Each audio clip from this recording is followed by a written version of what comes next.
If you look at the live real-time UK energy statistics right now on a very windy day in the UK, you will find that out of a total of 40,882 megawatts that the UK is using at the present moment, only 3,312 megawatts are coming from renewable sources.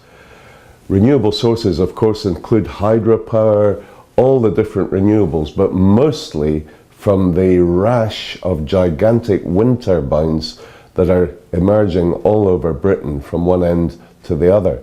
Now, right now, there are 4,500 giant turbines installed and working in Britain.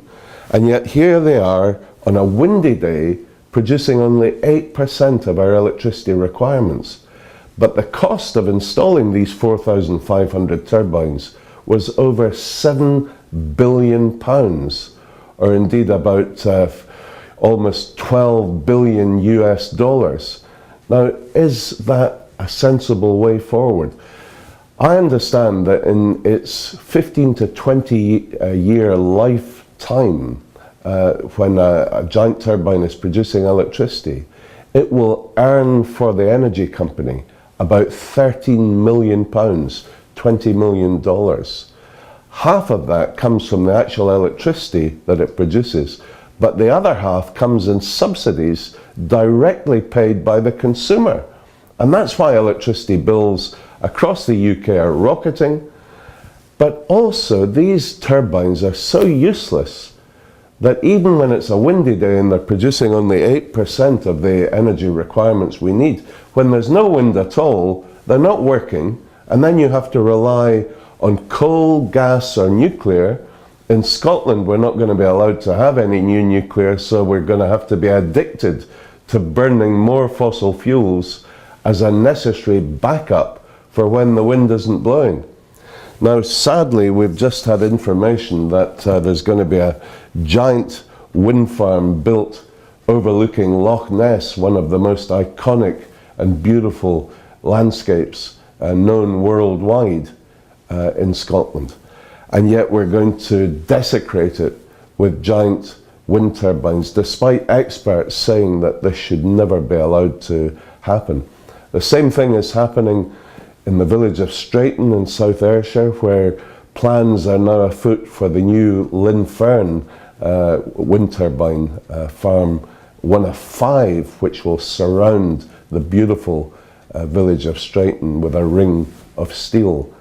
And the same at Kilgalleach in South Ayrshire, which is going to 5 kilometres south of Bower Hill, see 96 giant turbines built on deep peatland.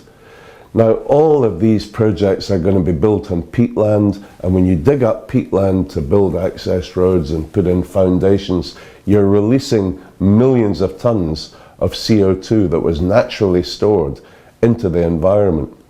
So now we are seeing a global movement against wind turbines emerging right around the world.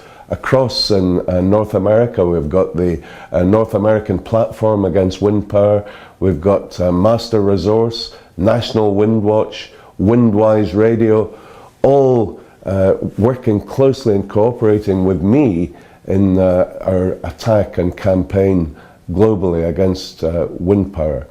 In the UK, we have the organisation called No Wind, we have Scotland Against Spin, the John Muir Trust, and the great work of Angela Kelly from Country Guardian, who keeps circulating all the information to all the campaigners on the latest news releases on wind turbine issues.